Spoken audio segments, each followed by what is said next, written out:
আমি গৌরব চ্যাটার্জি, আমি একজন সাইকোলজিস্ট। মানসিক স্তর এটা একটা খুব ইম্পর্ট্যান্ট পয়েন্ট। আর আজ আমি আলোচনা করব মানসিক স্তরের যে ম্যানিফেস্টেশন সংক্রান্ত ব্যাপার সেটা নিয়ে। এখন ম্যানিফেস্টেশন আর মানসিক স্তরের মধ্যে যে ওতপ্রোত একটা সম্পর্ক আছে সেটা নিশ্চয়ই একদিনে অনেকেই বুঝেছে। যারা এই নিয়ে প্র্যাকটিস করছে তারা তো বুঝবেই। আমাদের এর সাথে মানসিক স্তরের সাথে ম্যানিফেস্টেশনের সম্পর্কটা কি? ল অফ অ্যাট্রাকশন বা ল অফ অ্যাজাম্পশন বা যারা এসব প্র্যাকটিস করছে আর কি, তাদের সম্পর্কটা কোথায়? না, সব কিছু মনের অবস্থা থেকেই কিন্তু ম্যানিফেস্ট হচ্ছে। এটাই সম্পর্ক। মানে আমরা যা সেটা ম্যানিফেস্ট হয়। হ্যাঁ, আমরা যেটা চাইছি সেটা নয়। যেটা আমরা নিজেরা সেটাই। আর আমরা নিজেরা কোনটা? না, যেই মানসিক স্তরে আমরা রয়েছি, ওটাই, ওই অবস্থাকেই আমরা প্রসেস করছি, তাই সেটাকেই আমরা সামনে দেখতে পাচ্ছি। এখন ব্যাপারটা কি হচ্ছে? না, যেই অবস্থায় আমরা রয়েছি তাতে যদি আমরা খুশি থাকি তাহলে ঠিক আছে, তাহলে কোনো অসুবিধা নেই। প্রবলেম হয় যখন সেই অবস্থা আমরা পরিবর্তন করতে চাই আর ন্যাচারালি ভালোর দিকেই চাইবো। তখন কি করে এটা করা যায়? টোটাল সিচুয়েশনই ধরো আমরা বদলাতে চাইছি। এটা কি করা যায়?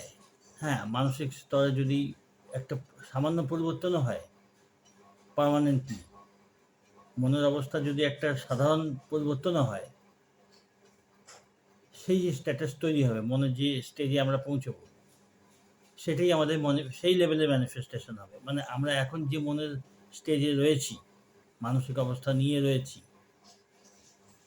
সেরকম ম্যানিফেস্টেশন হচ্ছে, সেরকম আমরা দেখতে পাচ্ছি, আমরা ভুগছি বা ভোগ করছি। ঠিক সেরকমই যদি মানসিক স্তরে একটা স্লাইট চেঞ্জ হয়, অল্প যদি চেঞ্জ হয়, তাহলে মানসিক স্তরে সেই লেভেলে যে ম্যানিফেস্টেশনগুলো হওয়ার কথা, সেগুলো আমরা দেখতে পাবো, আমাদের সামনে আসবে। এখন কথা হচ্ছে এই যে মানুষে যে পার্থক্য, তার মূল কিন্তু এটাই। প্রত্যেকের মানসিক স্তর আলাদা আলাদা লেভেলে রয়েছে। গরিব মানসিক স্তর, গরিব মানসিক স্তর, সমৃদ্ধ মানুষের স্তর, হ্যাঁ, রোগ যারা ভুগছে, রুগ্ন, তাদের মানসিক লেভেল, সুস্থ মানুষ, আবার সুস্থ মানুষ, সমৃদ্ধ মানুষ, তাদের মধ্যে মানসিক স্তরের তারতম্য রয়েছে। মানে মূল জিনিস হলো মানসিক স্তরে যে চেঞ্জটা হচ্ছে তাতেই এগুলো হচ্ছে। এখন ব্যাপারটা হচ্ছে যে এই যে মানসিক যে লেভেলের যে কথাগুলো হচ্ছে, এগুলো পরিবর্তন কিভাবে করা যায়? পরিবর্তন কিভাবে করা যাচ্ছে? না, চিন্তা, মন আর চিন্তা, হ্যাঁ, এই লেভেলটাকে যেই লেভেলে আমরা চাইছি সেই লেভেলে নিয়ে যাওয়া। এর জন্য কী করতে হবে? না, প্রথমে তো ক্লিয়ারলি লিখতে হবে যে কীরকম মনের অবস্থা আমি চাইছি, কীরকম স্টেজে নিজেকে দেখতে চাইছি। সেখানে নিজের মনের অবস্থা, শরীরের অবস্থা, হ্যাঁ, সব কিছু ডিটেলসে লিখতে হয় যে আমি এরকম অবস্থায় নিজেকে দেখতে চাইছি। হলো এটা একটা ব্যাপার। তারপরের যে ব্যাপারটা হলো,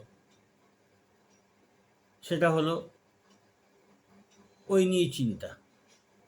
যখনই সময় পাওয়া যায় তখনই খানিকক্ষণ বসে ঠিক ওইভাবে নিজেকে দেখতে চাওয়া, দেখার চিন্তা করা, ওরকম অবস্থায় নিজেকে চিন্তা করা। কারণ যেহেতু এটা নতুন ধরনের চিন্তা, তাই পুরনো চিন্তার অভ্যাস বাধা দেবে বারবার, যেটা নিয়ম। তো নতুন লেভেলে যখনই চিন্তা করা যাবে, তখনই সেটা অনভ্যস্ত বলে সেটা ভাল লাগবে না বা অড লাগবে। ওটাকে অভ্যেস করাতে হবে। যেরকম নিজেকে দেখতে চাইছি যেই পজিশনে, সেই অবস্থাকে দেখতে থাকা মানসিক দৃষ্টিতে, এবং তারপর দিনে ২ থেকে ৩ বার চোখ বুজে একেবারে তাতে ডুবে যাওয়া। যে এরকম অবস্থা আমি চাইছি, এরকম অবস্থায় নিজেকে দেখতে চাইছি। এগুলো যারা আগে থেকে অভ্যাস করে আসছে তাদের পক্ষে এটা সহজ। তো এই চোখ বন্ধ করে যে ভিজুয়ালাইজেশন যেটা আমরা বলি, চোখ বন্ধ করে ২ থেকে ৩ বার দেখা আর অন্যান্য সারাদিনের মধ্যে ওইভাবে নিজেকে ওরকম ভাবতে থাকা। আর বিশেষ করে এগুলো আরো ভালো হয় যখন রাত্রে ঘুমোতে যাওয়ার আগে যদি কেউ এটা কয়েক মিনিট করতে পারে ভালো লাগে। ওটা তাদের ভালো হয় ৪-৫ মিনিট অন্তত। তো এগুলো যদি অনবরত করতে থাকা যায় তো আস্তে, আস্তে মন একটু, একটু করে চেঞ্জ হয়। ১ম মন বাধা দেয়, তারপরে অ্যাকসেপ্ট করে। তারপরে জিনিসটাকে ভেতর থেকে নিজেকে অ্যাকসেপ্ট করায়, হ্যাঁ, এই জিনিসটা আমি চাই। হুম। ওটা নিজেকে ভেতর থেকে যে অ্যাকসেপ্টেন্স ওটা খুব দরকার। ওটা না হলে হবে না। হুম। সাধারণত লোকেরা নিজেকে যেই অবস্থায় দেখতে চায়, কল্পনা করলে নিজেকে একটা কিছু। কিন্তু মন থেকে অ্যাকসেপ্ট হচ্ছে না। এই অ্যাকসেপ্টেন্স এর একটা ব্যাপার আছে। তো ওইজন্য ওটাই দেখতে, দেখতে চিন্তা করতে, করতে ওই কথা ভাবতে, ভাবতে ওর উপরে একটা টান তৈরি হবে যে ওই অবস্থায় নিজেকে আমি দেখতে চাই। তো সেটা করতে, করতে তবে গিয়ে ভেতরে একটা আস্তে, আস্তে যখন অবচেতন মন বুঝতে পারবে যে হ্যাঁ, এই জিনিসটা আমাকে দেওয়া হচ্ছে, এটা আমার নিতে হবে।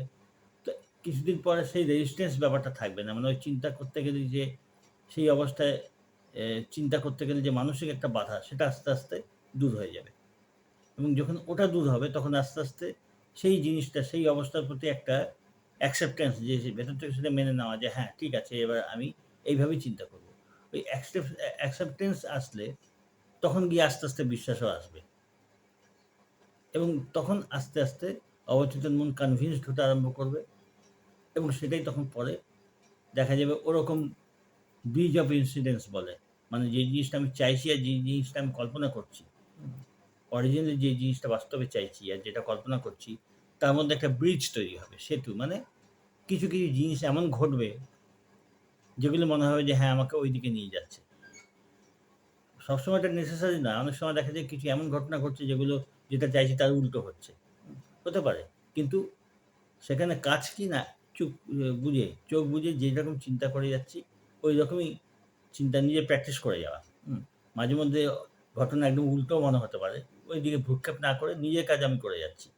এটা করতে, করতে ওই ব্রিজ অফ ইনসিডেন্স যেটা বলছি, ওটাতে কি হয় না ওই রিলেটেড যেটা আমি চাইছি, সেই রিলেটেড ঘটনাগুলো একটা মানে লিঙ্ক তৈরি হতে আরম্ভ করে।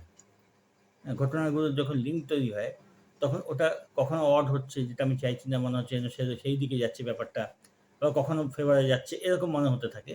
তো নিজে কাজ করে যাওয়া। এই হতে, হতে আস্তে, আস্তে দেখা যায় যে যেটা আমি চাইছি সেই দিকে যেন স্টেপগুলো ঠিকভাবে যাচ্ছে। সেই তখন সেগুলো নজরে আসতে থাকে যে হ্যাঁ, এইবারে একে, একে এই জিনিসগুলো ঘটছে। এই হলো প্রসেস। তো এগুলো প্র্যাকটিসের ব্যাপার। ক্রমশ যে দীর্ঘদিন ধরে প্র্যাকটিস করতে, করতে এগুলো ক্লিয়ার হতে থাকে। তোমরা এগুলো প্র্যাকটিস করো। আর কিছু জানবার থাকলে বা কাউন্সেলিং করার থাকলে তোমরা হোয়াটসঅ্যাপে মেসেজ করে খবর নিয়ে নিও, সেই বুঝে। ঠিক আছে? ভালো থেকো, সঙ্গে থেকো।